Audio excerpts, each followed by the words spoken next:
बिस्मिल्लाहिर्रहमानिर्रहीम। फजर की नमाज़ छुटी है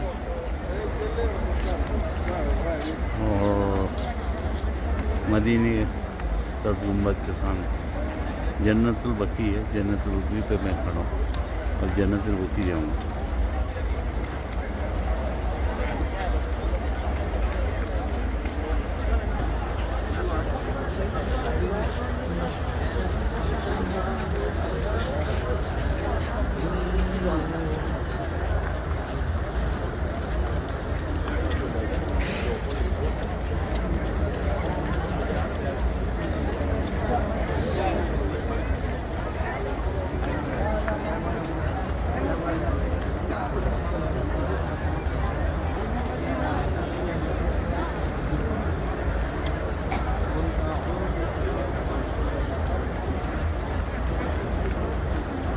जन्नत बकी के स्लोप पे मैं खड़ा हूँ।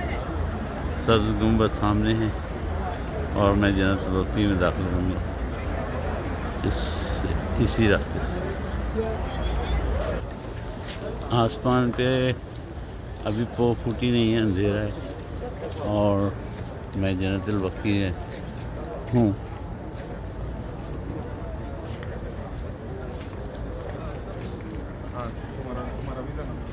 वहाँ मने गया था जन्नत बकी की खबर हज़रत फातिमा ज़ोहरा रज़ियल्लाहु ताला अन्हा, चार इमाम।